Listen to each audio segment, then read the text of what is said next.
Senhor nosso Deus e Pai, quero pedir a Ti pela graça dessa noite.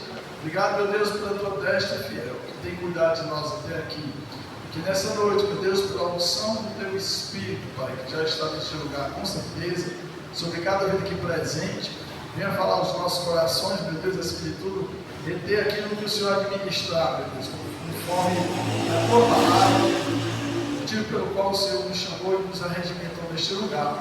Por isso, Pai, eu quero apresentar esse momento dentro do Teu altar, no nome de Jesus. Amém. Vamos lá, amados. Terça-feira passada, eu trabalhei sobre a questão de que Jesus tem um propósito, Deus tem um propósito, né? A criação do homem foi com propósito. A gente pensa que muitas vezes só porque Adão e Eva pecou no jardim, aí depois do pecado, eles foram expulsos do jardim. Tá? Precisaria ser, porque senão o homem ia viver no pecado eternamente, e aí não ia mais Deus providenciar a salvação, porque eternamente é eternamente, ou seja, não muda mais o que foi estabelecido, tá?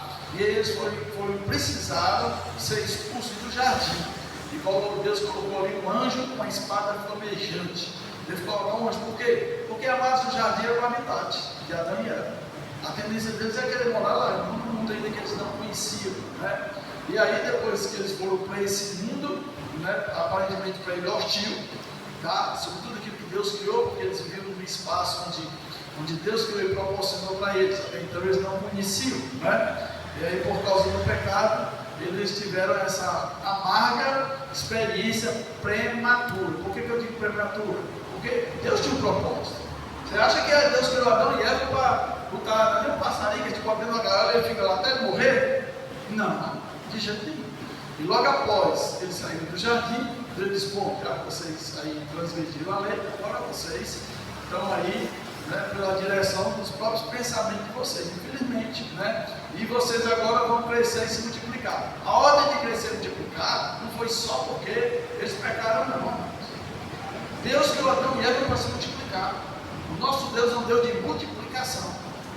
Tá? Na glória do céu não existe só um anjo. Satanás conseguiu, tá? Ele conseguiu ali disseminar ali a semente do mal, uma terça parte dos anjos. Mas ficou outra enorme, ninguém sabe a quantidade de anjos. Tá? Então, o nosso Deus é um Deus multiplicador, é um Deus de abundância. Né? E aí, amados, quando ele proporcionou isso a Adão e Eva, ele disse: agora vocês cresçam e multipliquem e dominem a terra. Tá? Agora, eles vão exercer essa função. Aquela saída dele foi prematura, foi por causa do pecado. Mas Deus não criou Adão e Eva para viver dentro de uma bolha. Ali, já estavam meus filhos ali adorando e ficaram ali para sempre. Não, com certeza não. Tá? Se fosse por isso, o Senhor tinha acabado com tudo. Ele poderia ter feito tudo de novo. Né? Mas o que foi que aconteceu? Ele continuou ali perseverando na sua criação, Adão e Eva, tá? Então, mas essa questão de multiplicar é da vontade de Deus. E aí onde a igreja precisa entender que você foi salvo para salvar. Você precisa se multiplicar, tá? Multiplicar. E os apóstolos entenderam muito bem essa ordem de Jesus, tá? Quando Jesus partiu, então eles saíram para fazer algo pela qual Jesus deixou para eles, né? E até uma história que o pastor contou de que Jesus, após a sua ressurreição, ele ainda passou, diz a Bíblia, 40 dias aqui na terra operando milagres após a sua ressurreição. E aí, amados, ele foi elevado aos céus. Quando ele chegou lá, os anjos receberam festa, né, aquela alegria, porque Jesus ali voltou, foi ressuscitado. E eles disseram assim: Jesus, você cumpriu aquilo que o Pai deixou para você lá na terra. Mas aí, quem vai dar continuidade àquilo que você fez? Vai poder proporcionar os restos da humanidade a conhecer aquilo que você fez. Ele disse: bom, eu deixei 12 homens lá. Eu deixei 12 homens na terra para fazer essa obra. Aí os anjos pensaram e disseram assim: sim, mas e se esses homens falharem? Aí Jesus disse: bom, se eles falharem, eu não tenho outro plano. Tá? Então, o que quer dizer com isso, amados? Que essa obra que Jesus deixou para nós fazermos, não tem plano B. A confiança de Deus é em nós. Jesus confiou aqueles homens. Tá? Confiou uma obra que Deus veio fazer na terra, fazendo e eles cumpriram realmente o tempo deles, né? E essa obra foi muito proporcionada até aqui, amém? Amém. Então, amados, eu espero que a igreja ela entenda isso. O propósito de você estar neste lugar é para ser trabalhado, é para ser forjado no seu caráter, né? Não nesse espaço da igreja, que não dá para fazer isso. O problema também é outra vez, que as pessoas acham que aqui é o lugar certo. Não é, tá? Até porque Jesus não deixou esse modelo aqui. Esse modelo foi criado pelos homens. Jesus não deixou esse modelo. Quando Jesus veio à Terra, já existia um modelo. Que modelo é? As pessoas iam até as sinagogas para chegar lá e ouvir lá os mestres da lei, tá? Falar sobre as escrituras, né? Sinagogas. Depois os judeus aí construíram aí os seus templos, e aí começou Jerusalém, né? E aí começou uma briga religiosa pelo local de adoração, tá? Mas isso aí foi proporcionado pelos homens, né? O que foi que Jesus deixou? Lá em Mateus 28, tá? 18. Parte B, 18, tá? Jesus disse assim, olha, foi-me dada toda a autoridade dos céus e na terra. Não, vou ler logo 16, porque está completo, tá? Logo 16 aí, 28, 16.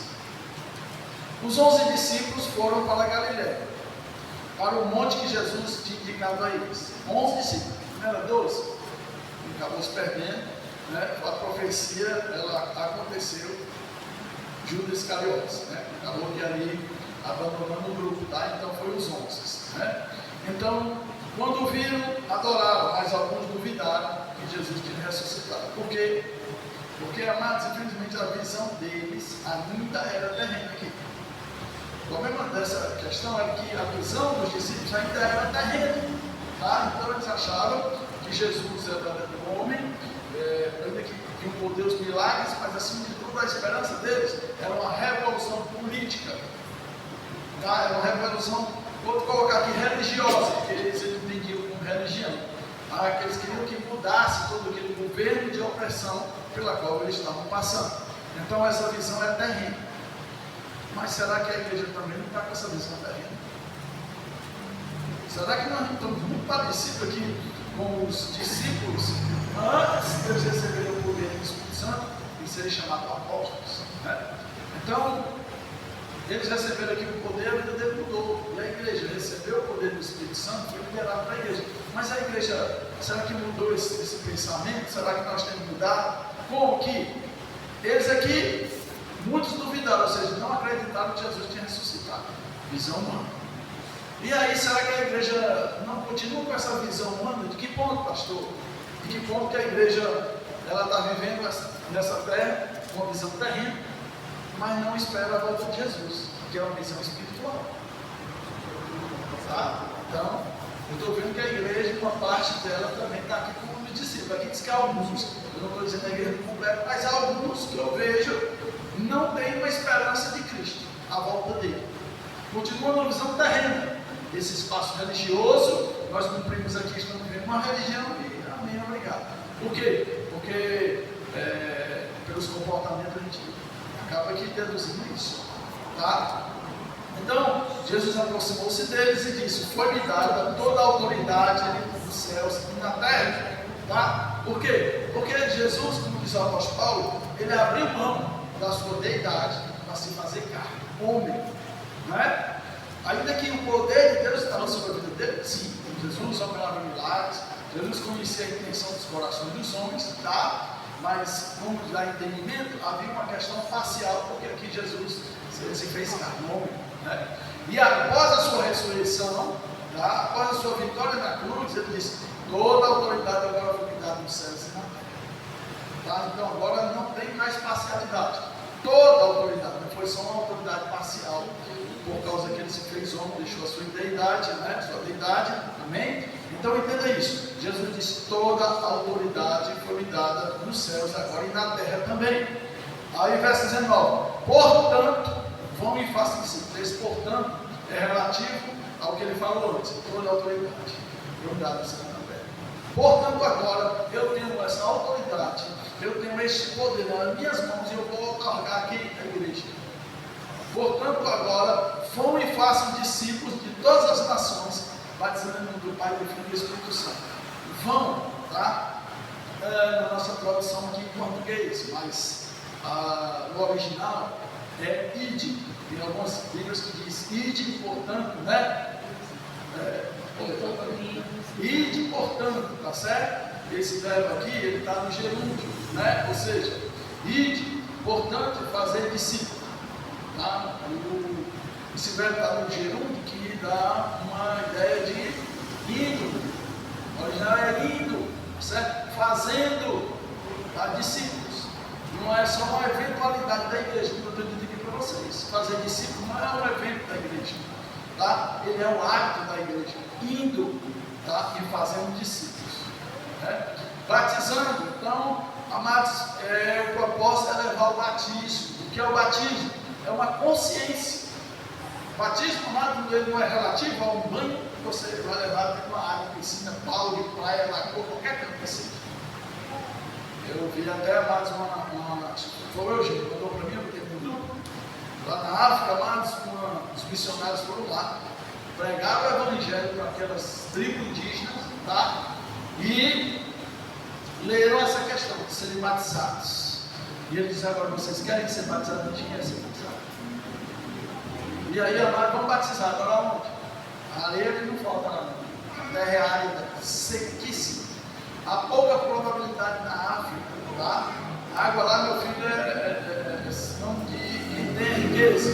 Não é rico da falta, não é dinheiro, é água, né? E aí, amados, aquelas tribos fizeram ideia: não, então vamos fazer um buraco aqui, cavar aqui um buraco e vamos encher d'água para a gente ser batizado. E aí pegaram os tambores, tá? Foram os tambores e foram andar milhas num lugar que eles sabiam que tinha água. Chegaram lá no buraco, uma cacimba com água que tinha cor de barro. E aí eles pegaram aquela água naqueles tambores e andaram mais milhas voltando. Só chegava lá, derramava um pouco e voltava, porque ele chegava só 5 litros.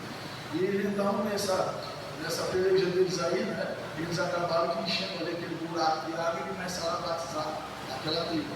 E as pessoas, alguns, emocionadíssimos, cheios do Espírito Santo, o poder do Espírito Santo veio sobre aquilo.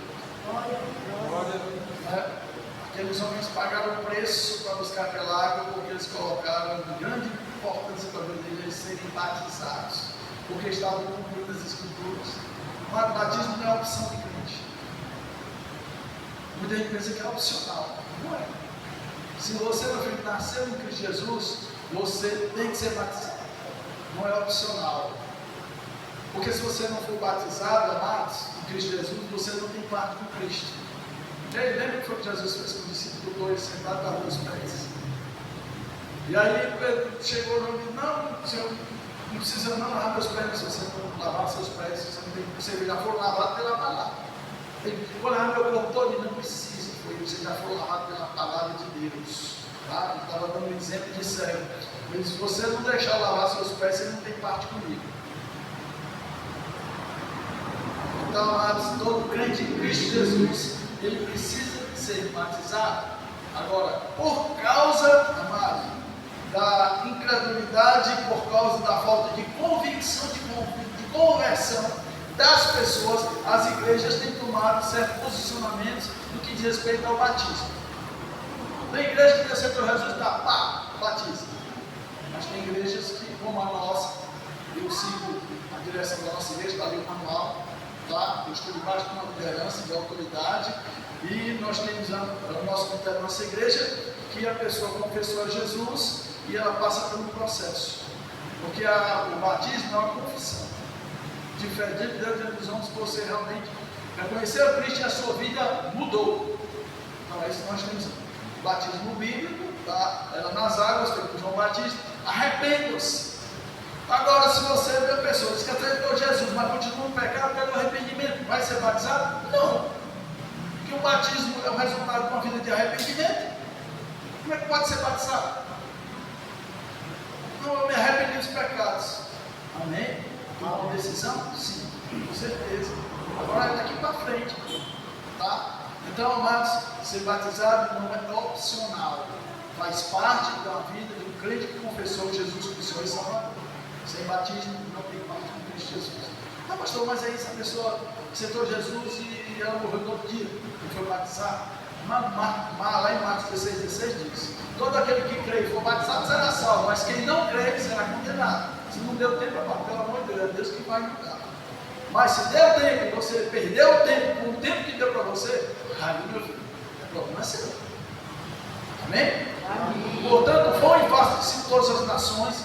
A primeira ordem de Jesus: vão e façam discípulos. Segundo, batize eles. Batize em quem? Em nome do Pai, do Filho e do Espírito Santo, na Trindade.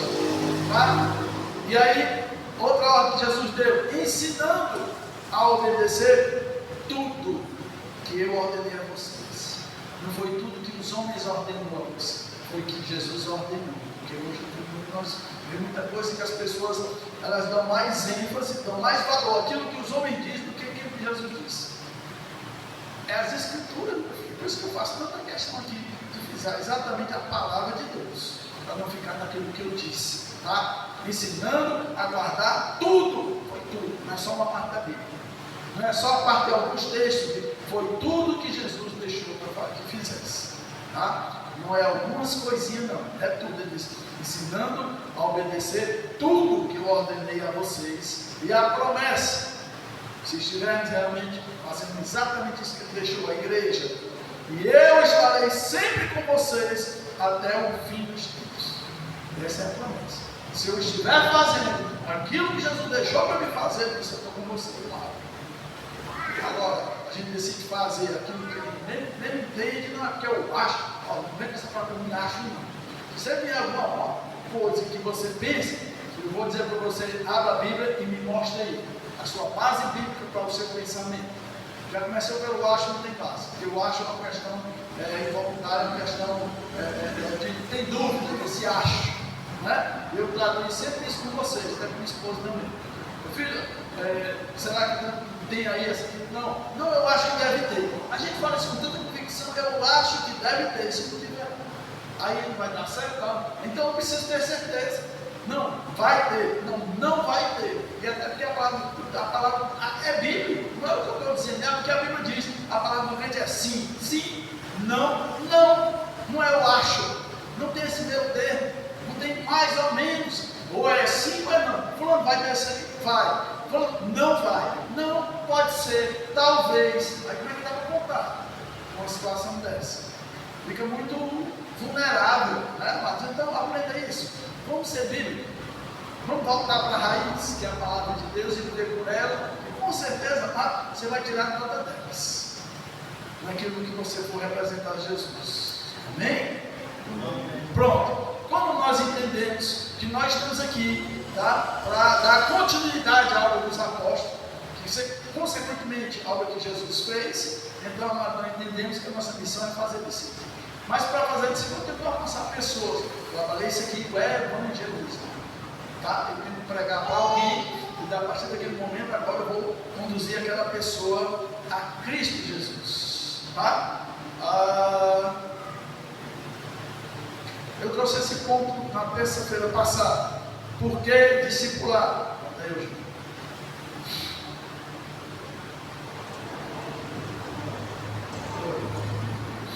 Por que discipular? Por que a gente precisa fazer discípulo? Já falei aqui que é a questão de uma ordem, ou seja, é uma obediência a Jesus Cristo. Tá?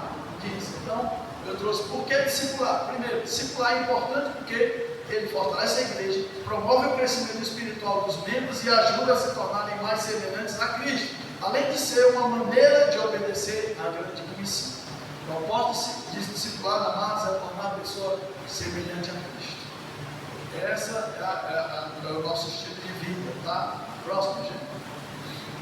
Primeiro, agora, né? Por que discipular? Porque primeiro, o discipulado é um processo que ele envolve orientar e formar a pessoa na fé. O que é o discipulado? O que o discipulado faz? Como é que eu falo? Por que é que eu falei discipulado? Você diz sim. O que é discipulado? Alguém tem alguma pergunta para fazer? Isso é uma palavrinha não sai daqui com dúvida não. Hoje é dia de perguntar, falar. Se está com algum questionamento, falar. Se eu puder resolver, que eu resolvo. Se não puder, não tem problema não. Depois a gente resolve também. Um cafezinho aqui, conversando, tá? Então, primeiro, processo do discipulado. O que é o discipulado? Primeiro, o discipulado tem um processo. Eu já falei terça-feira passada que eu preciso chegar até aquele copo. Qual é o processo? Eu tenho que caminhar até ele, chegar aqui, começar a gela aqui. Então, nessa época não tem condição de vir até a minha, não sei que alguém pague. Mas eu preciso até ele, o processo eu tenho que caminhar, tá certo? Então, o discipulado, ele tem um processo. O que é que ele envolve? Orientar e formar pessoas na fé. Orientar. E não é eu que faço. Não é eu que transformo você na fé. Você tem que fazer a sua parte.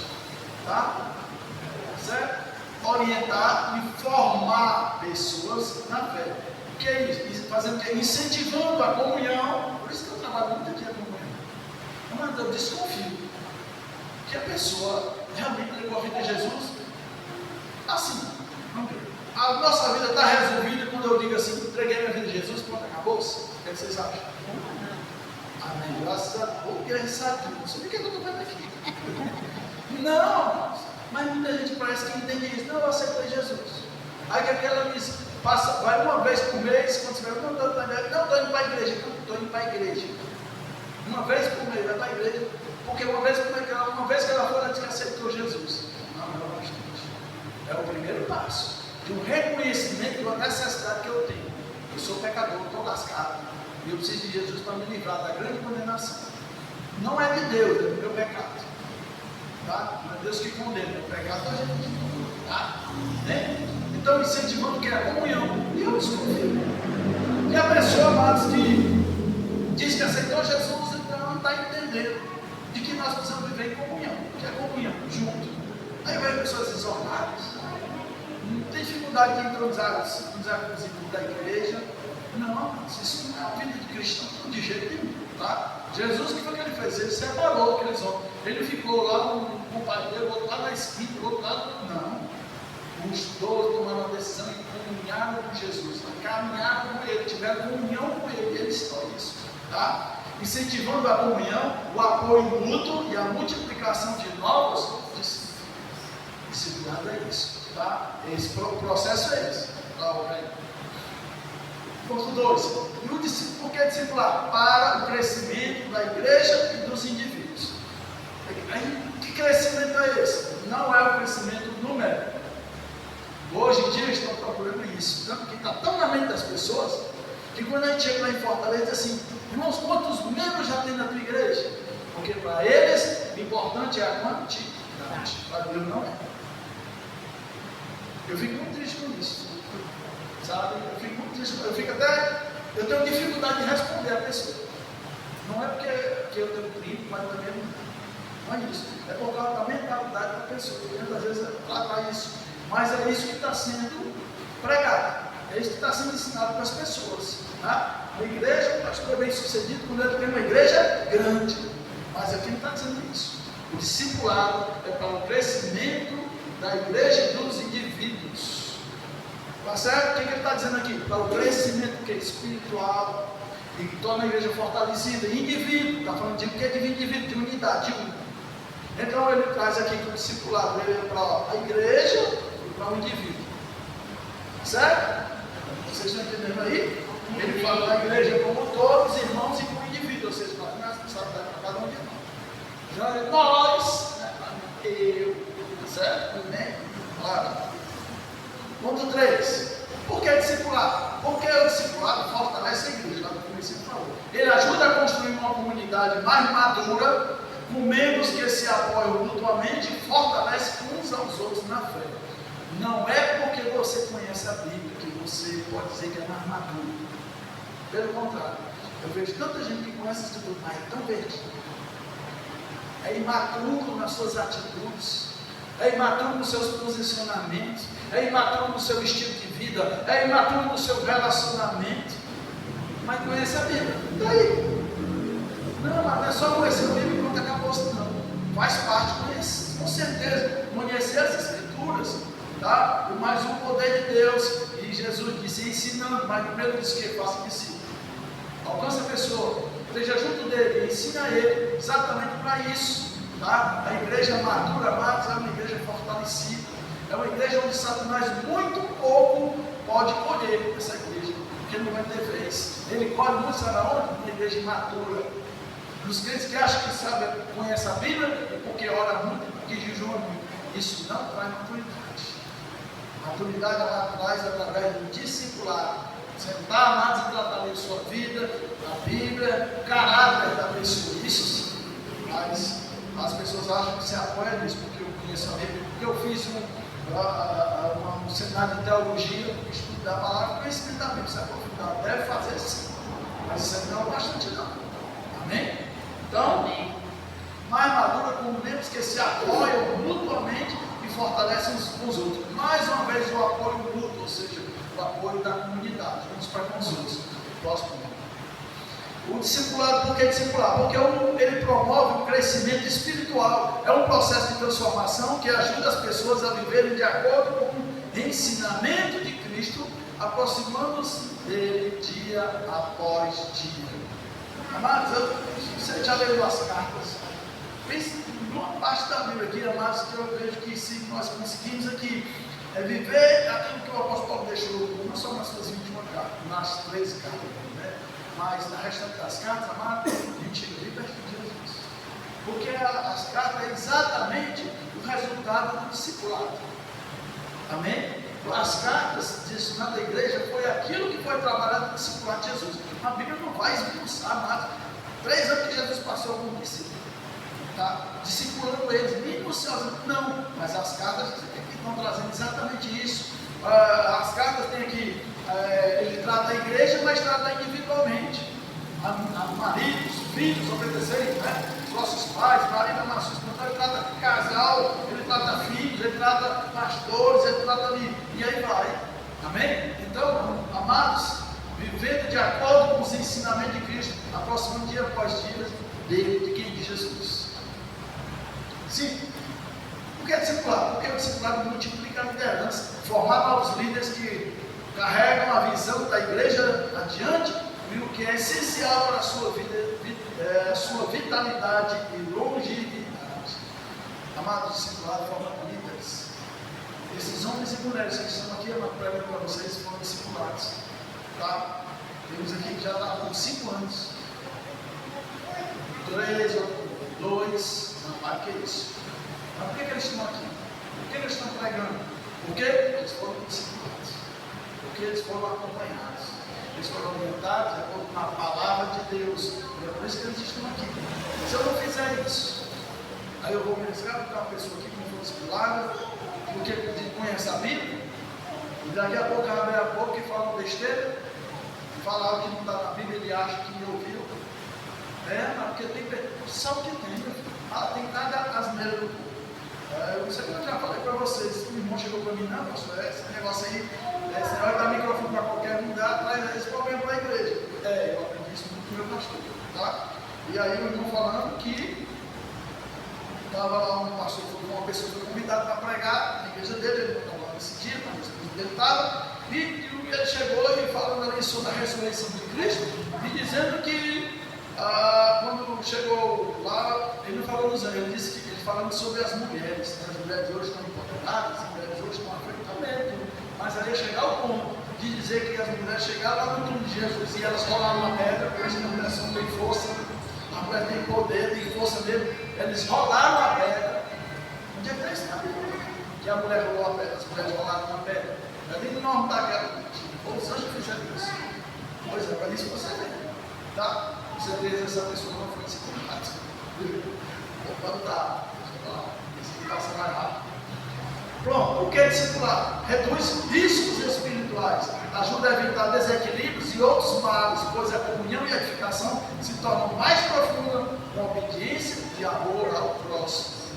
É verdade. Ajuda a evitar desequilíbrio. Tem tanta gente desequilibrada na igreja. Eu vejo cada situação que conversa com uma pessoa, meu Deus, com certeza não foi discipulado. Porque é um desequilíbrio. Olha, não é só porque conhece a Bíblia, não. Porque às vezes as pessoas apoiam nisso aqui, mas cadê o equilíbrio? Né? Se deixa muitas vezes o emocional passar por cima do espiritual. E a pessoa discipulada vai aprender muito bem isso aqui. Tá? Não dá mais não, já tratei isso aqui no passado. Por que discipular? A obediência é a grande comissão. É uma resposta direta à ordem de Jesus de fazer discípulos de todas as nações, batizando e ensinando a guardar seus mandamentos. Por que discipular? A ordem de Jesus deixou. Por que ele não faz isso? Faz outra coisa. Por que ensinar isso?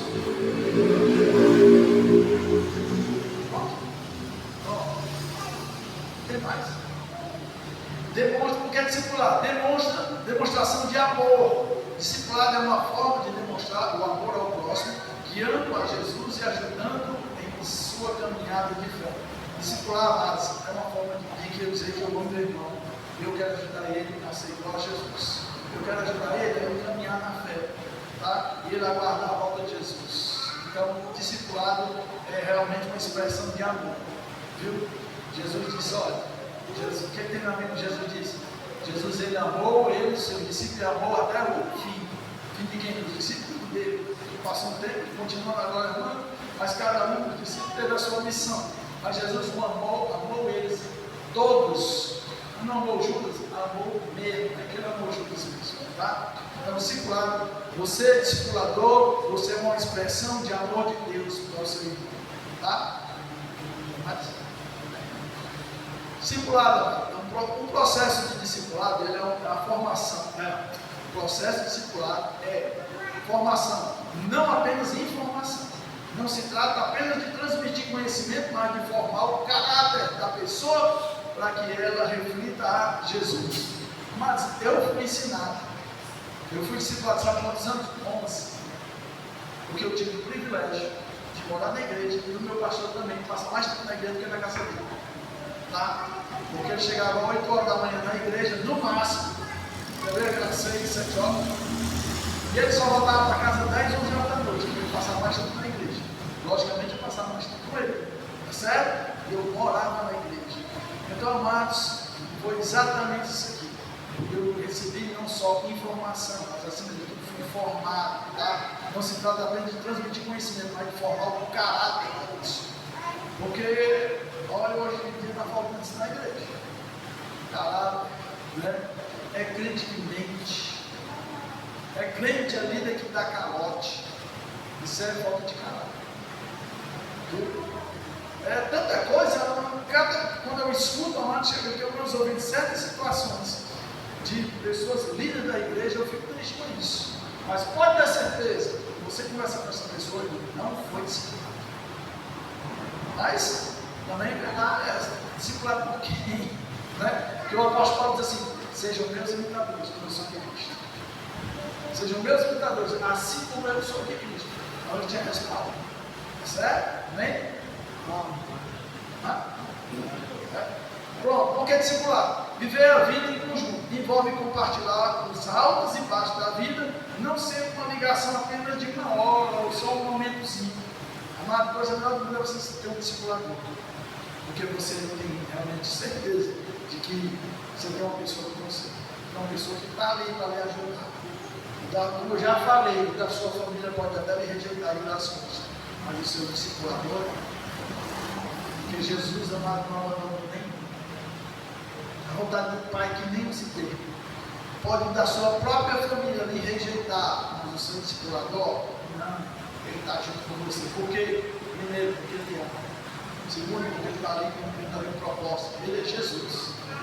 Ele está representando Jesus, tá? E Jesus não abandona ninguém. Amém? Amém. Porque discipular ajuda em todos os aspectos. Ajuda as pessoas como um todo, cuidando de seus problemas e encorajando em sua jornada espiritual. O discipulador está ali para resolver problema? Não, está para ele ajudar você a resolver o seu problema. Às vezes a pessoa, não, pastor, o problema não sei encontrar. Não, o seu problema é o nosso. O nosso por quê? Porque eu estou aqui para lhe ajudar. Tá certo? Então, é isso que eu digo. Mas eu passei, já vi cada situação. E eu fui discipulado, amados, e que coisa boa. Porque a família, às vezes tem a questão da distância da família. E esse distanciamento proporciona, amados, uma falta de liberdade, de intimidade. Já o seu discipulador, você tem liberdade com ele, está em encontro com ele, está conversando com ele, está em oração, está se comunicando, está mandando mensagem. E aí é essa certeza que a gente tem e que tem uma pessoa para nos ajudar no todo, de cuidar do nosso problema, de encorajar sua jornada espiritual. Vamos lá, irmão. Não, vamos lá. Você está não, eu estou passando por dificuldade, vamos orar junto, vamos fazer um propósito junto nós dois. Amém? Isso, amados, é discipulado. Tá? Isso é discipulado. Pronto? Pronto. Vem até aí. Passei na terça-feira passada, tá? Sobre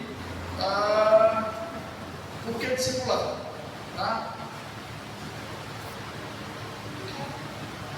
Agora, e agora, esse é algo novo aqui para nós.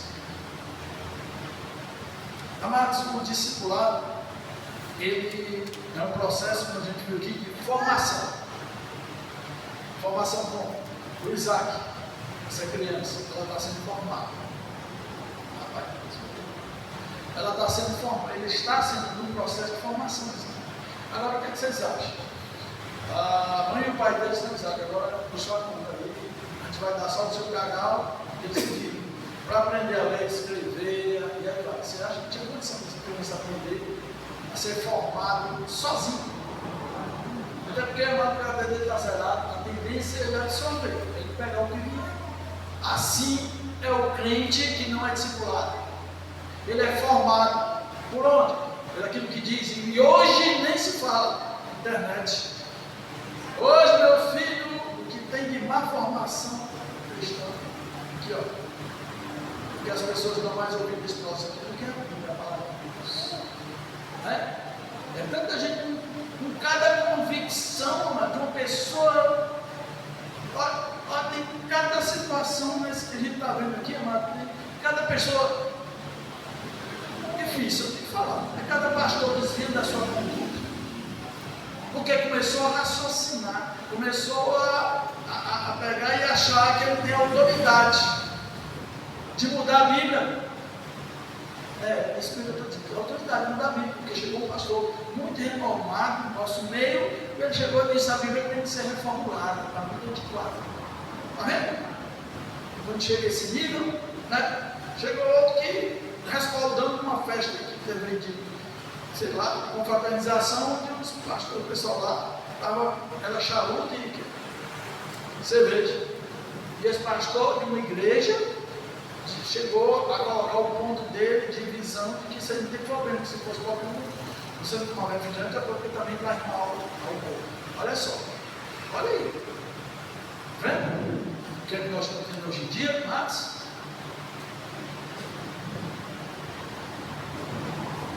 então, amado, discipulado é você ser responsável pelo processo de formação. Essa pessoa vai ser formada, assim, de moldada, de modo como? De Cristo. A palavra de Cristo, né? O homem. A formação. A gente bota aí Gálatas 4. Você vê, nós vamos ver qual é a vontade do Senhor através desse plano. 4, 19. É o 20. O apóstolo Paulo fala na igreja de Gálatas, tá? Presta atenção. Como eu disse, amados, Isaac é uma criança que ele está num processo de aprender, né? Se passar para ele coisa ruim, ele vai aprender coisa ruim. E como aprende? Principalmente porque o mal habita em nós, fomos gerados para cá. Então isso é bem fácil, né? Então está no processo, tá? De receber informação. E o discipulado é exatamente isso. Você é uma criança, foi gerado em Cristo Jesus. É o novo nascimento, portanto, o discipulador tem ali, amados, a incumbência de formar você, de formação, de acordo com as Escrituras. O discipulado é a Bíblia, a palavra de Deus, tá? Então, o apóstolo Paulo chegou para os galos e disse: olha, meus filhos, por quem estou novamente sofrendo dores de parto, até que Cristo seja formado em vocês. O que o apóstolo está dizendo aqui? O apóstolo Paulo é um discipulador. E o verdadeiro discipulador, amado, ele sofre dor de parto. Tá? Por quê? Porque ele colocou, ele fez essa comparação, que realmente dor de parto eu não sei, nunca tive, nem voltei, graças a Deus, tá? Mas não deve ser um negócio legal. Mas não deve ser tão ruim, não.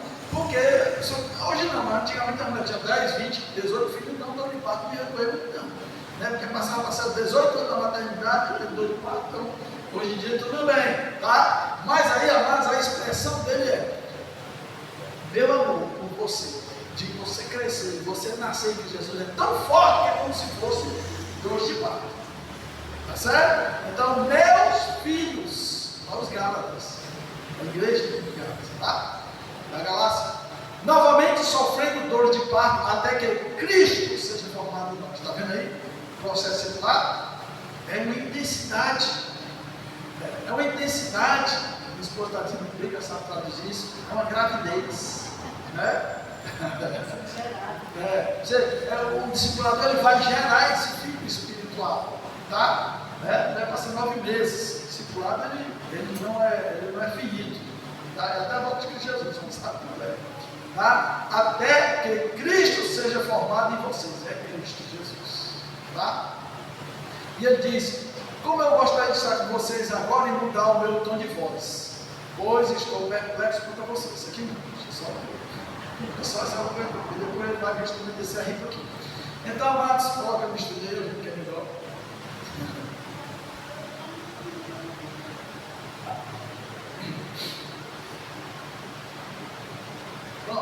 A frase até que Cristo seja formado em vós, amados, é uma expressão bíblica, tá? Retirada da carta de Paulo, que eu trouxe para vocês em casa, tá? Que se refere ao processo de crescimento espiritual e transformação para se tornar mais parecido com Jesus. Mais parecido com Jesus. Como eu falei para vocês, acho que eu falei, chegou os missionários de uma tribo indígena aqui no Amazonas, uma tribo indígena muito bem escondida, né? Porque a Amazônia é grande, viu? Todo dia o pessoal desmatou no estádio de futebol, estava daquele, né, essa mata todo dia, e ainda tem tribos aí a serem alcançados, evangelizados. E esses missionários chegaram lá e eles foram pregar e começaram a falar de Jesus, lógico, né? Evangelizar e falar de Jesus. E quando ele terminou, ele disse: não, ele já esteve aqui. Ele: como é que é? Aí um olhou para o outro e disse: acho que ele não entendeu. Não, já. Essa pessoa que você falou aqui para nós, ele já esteve aqui.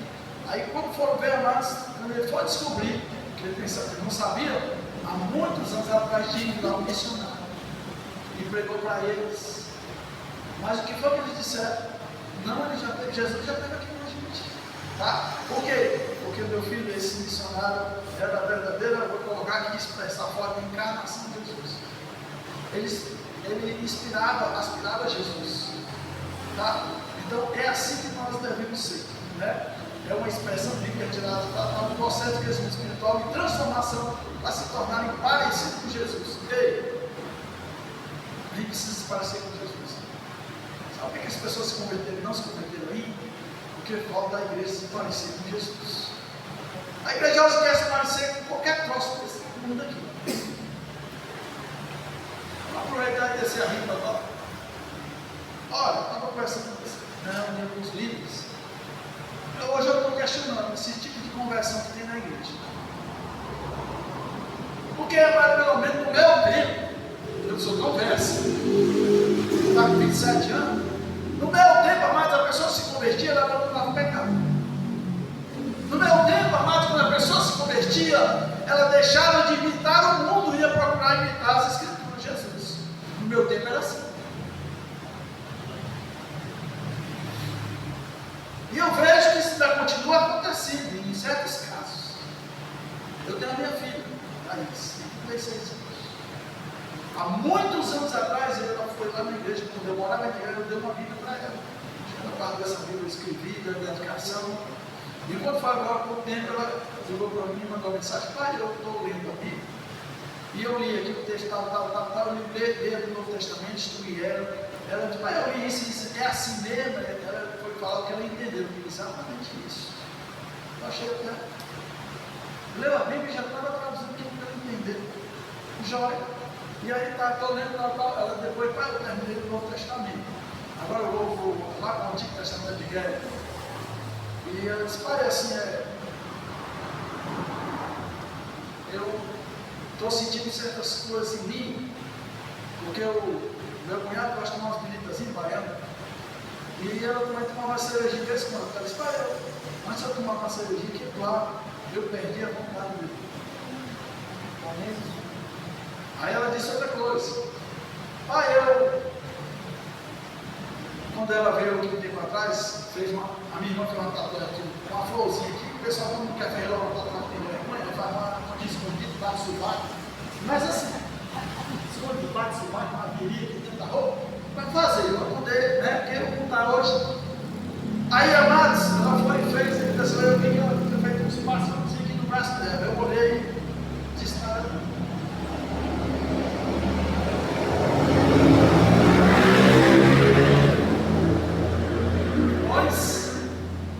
Não tem potencial para fechar essa igreja. Tem condição? Agora esse sinal aí. Tá complicado.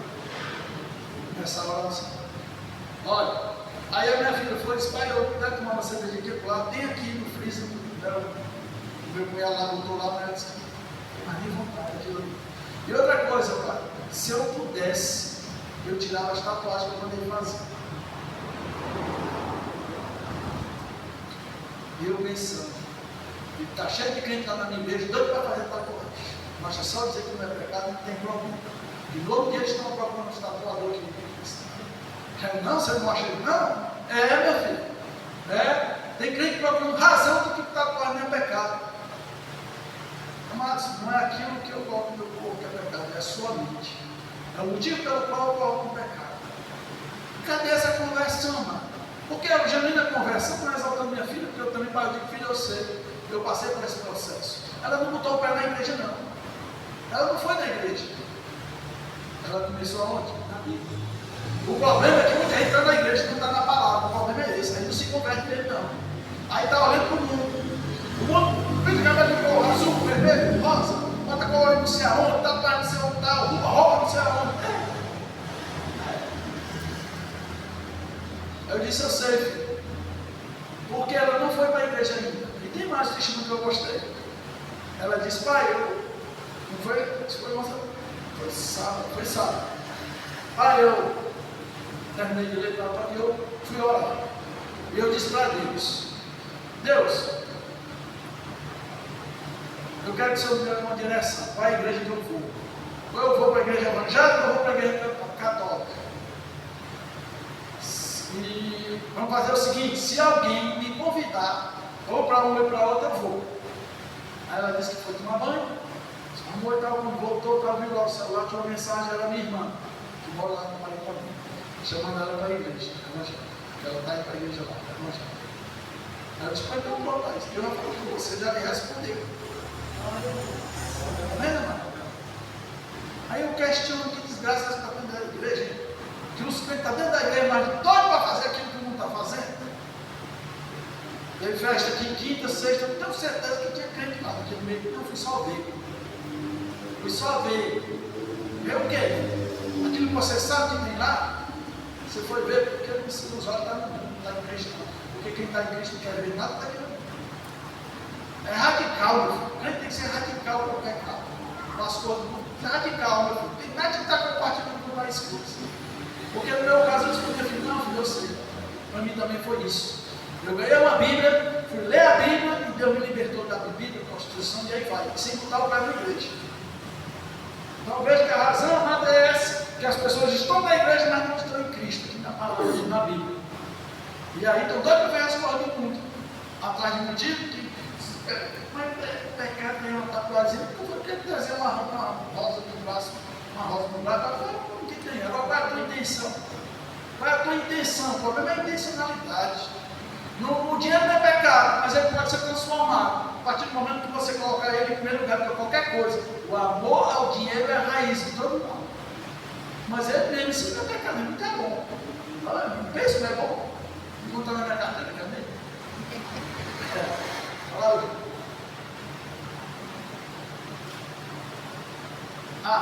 Pronto. Até que Cristo seja formado em vós. Significa que o objetivo do crente. Ei, aí. Vamos ler. Significa do crente é ter a vida, a ética e os sentimentos de Cristo, sendo completamente identificado com eles e com chamado para que o crente viva de acordo com os ensinamentos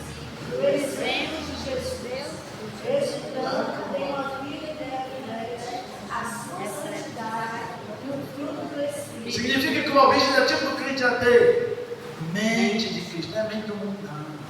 Agora, meu filho, se você passar mal parte do tempo, deixa esse celular, compartilhando as coisas do mundo, olhando para as coisas do mundo, aí a visão é essa mesmo. Nossos olhos viajando nela, naquilo que a gente olha mais, é aquilo que vai estar aqui dentro da nossa cabeça, e com certeza no coração. A mente de Cristo, a vida e a ética. A ética, amados, significa tudo aquilo que envolve a nossa pessoa, os nossos comportamentos, aquilo que eu falo, aquilo que eu expresso, isso é a ética. Tá certo? Né? Os sentimentos de Cristo sendo completamente identificado com Ele. É um chamado para que o crente viva de acordo com os ensinamentos e o exemplo de Jesus, resultando em uma vida que reflete a sua santidade. Santidade. E o resultado da vida do Espírito Santo na minha vida é os frutos do Espírito. Próximo. Pronto. E o que significa, agora ele vai não sair, o que significa Cristo formado em vós? O que significa? Primeiro ponto, uma transformação e identificação. O cerne da expressão é a transformação completa do crente para que a vida e o caráter de Cristo se tornem manifesto nele, de modo que o crente se torne uma nova criatura em Cristo. É o cerne, ou seja, é o centro daquilo que nós falamos, a formação de Cristo. Até que Cristo seja formado em vós, o apóstolo Paulo está sentindo dor de parto. Ou seja, o discipulador, ele vai trabalhar na vida do discípulo, até que ele olhe e diga, é Jesus purinho na cruz. Sentindo dor de parto, ou seja, é um processo de gestação. É um processo de gestação que o discipulador e o discípulo vão ter que passar, para que no final, amado, ele olhe e diz, rapaz, tu está Jesus purinho na cruz, tudo que tu fala é Jesus. Amém? Ponto 2, o objetivo final, aquilo que ele está falando aqui, representa o que? Um estado de maturidade espiritual, onde a vontade e a obra de Cristo se manifestam através do indivíduo, tornando um reflexo de Jesus para o mundo. Tá? O objetivo final representa um estado de maturidade espiritual, tudo envolve uma maturidade. É como eu tenho falado, é tanto crente imaturo, gente. É cada asneira, cada baboseira, meu Deus, eu vejo cada situação que é muito complicada. Agora são pessoas que estão na igreja, são pessoas que oram, são pessoas que conhecem a Bíblia, mas são imaturos, porque acham que isso aqui é tudo, porque acham que já conhece a Bíblia. Meu filho, você precisa estudar, faça uma faculdade, é tão baratinho hoje, faça a faculdade de Bíblia, para você estudar, esmiuçar as escrituras, aí sim vai produzir maturidade na tua vida, com certeza, tá? Mas acima de tudo, precisa ser discipulado. Ponto 3. Até que Cristo seja formado em vós, é um processo contínuo, ou seja, parou, acabou? Não. É um processo de crescimento, não é um destino final, onde o indivíduo é moldado pela palavra de Deus para se tornar semelhante a Cristo em todos os aspectos, tá? Não é um destino final, é onde o indivíduo é moldado. Então, é um processo de quê? De crescimento. Até quando? Até Cristo. Até que Cristo seja formado em vós. Amém? 4 pontos. O ponto de partida.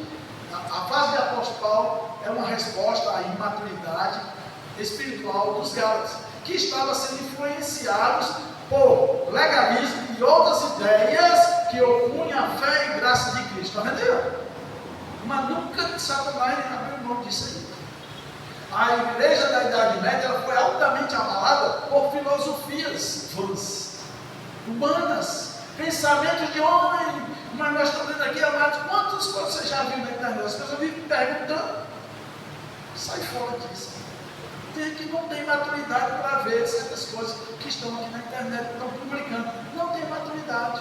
E aí, como não tem conhecimento das escrituras, como não estão sendo discipulado, ela acha que isso é verdade. E torna elas absolutas.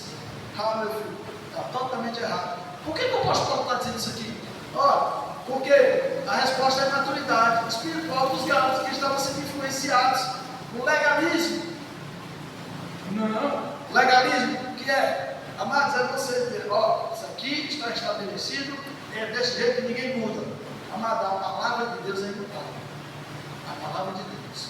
Legalismo, amados, é você taxar aquilo que que você pensou, que você expôs ali e tornou como uma fé para as pessoas. Uma roupa, um estilo de vida, e aí vai um monte de coisa. Tá certo? O legalismo é como Jesus ali combateu de frente, os mestres da lei fariseus. Vocês nem entram no reino de Deus, nem deixam o povo entrar, por causa do legalismo de vocês. Certo? Então, o apóstolo Paulo falou isso para a igreja, porque o que estava acontecendo? Exatamente isso. Eles estavam sendo influenciados, tá? E as ideias que opunham a fé de Cristo, mas tudo aquilo, o apóstolo Paulo diz: qualquer evangelho que esteja sendo pregado, quer pelos homens, quer pelos anjos, glória para mim. Se não for o evangelho de Cristo, anátema, maldito. Mas as pessoas vêm com uma ideia nova e a igreja compra. A minha igreja, o pastor não é assim, não, acho que está muito ultrapassado. Ele tem que se atualizar, ele tem que se renovar, acho que. E aí vai. E aí você absorve as ideias novas. Ah, a igreja aqui é legal, aqui pode tudo. Não, aqui, e aí vai. Está assim, ó. Está assim. Está assim. Está levantando por aí.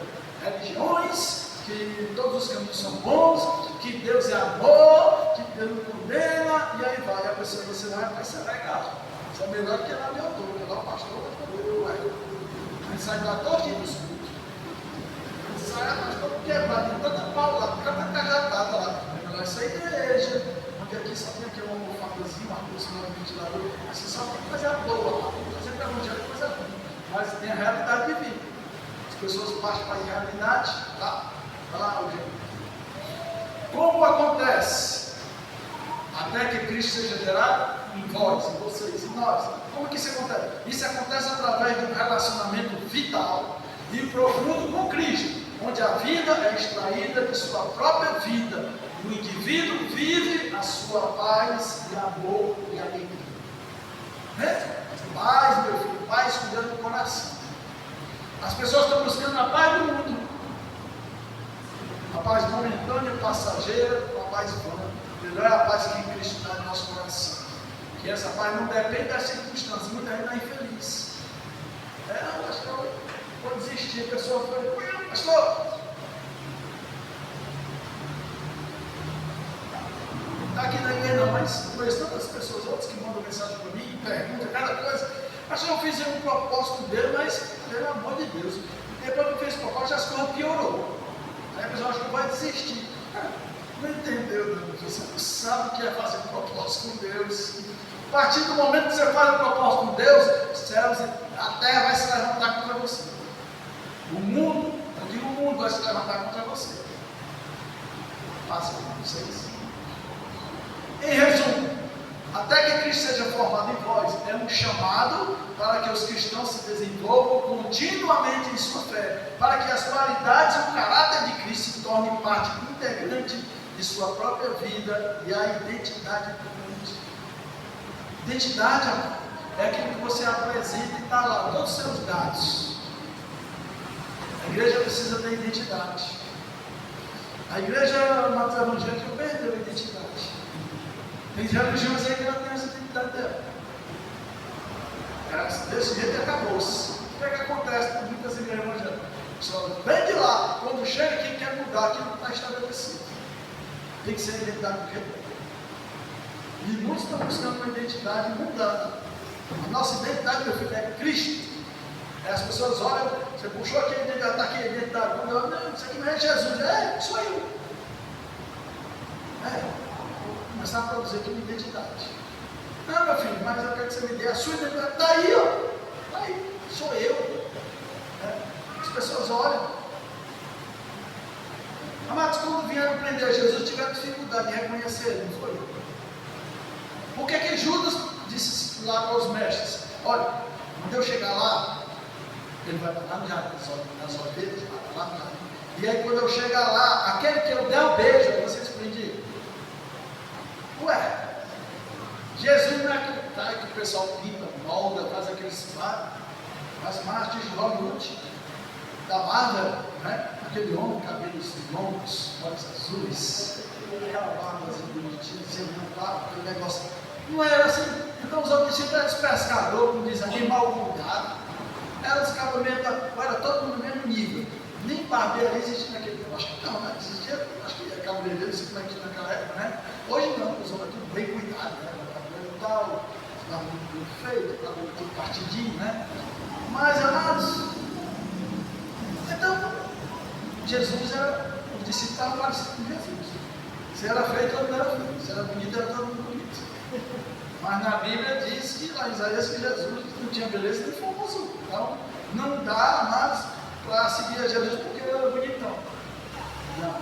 Então aqui mostra, amados, que a verdadeira identidade do crente é quando você é igualzinho a ele, rapaz, tu tá... Não tem uma pessoa que quando você anda muito com ela, aí o fulano tal, rapaz, tu está falando igualzinho a fulano tal. Rapaz, tu está andando do mesmo jeito. Rapaz, só falta uma coisinha, ou seja, um objeto, ou um detalhezinho, para você, para a pessoa dizer, rapaz, só está faltando isso para tu se parecer com fulano de tal. Por quê? Não?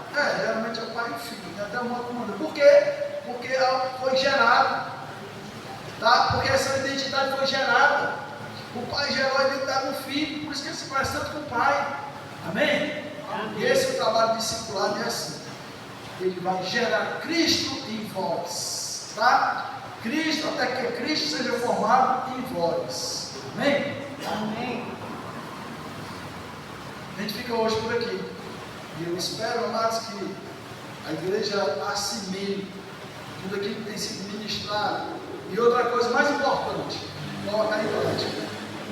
Porque, meu filho, essa paternidade, tá? Ela é gerada pelo conhecimento e pela prática, viu? Tá certo? Essa paternidade, ela é gerada pelo relacionamento. E o que é relacionamento? É prática.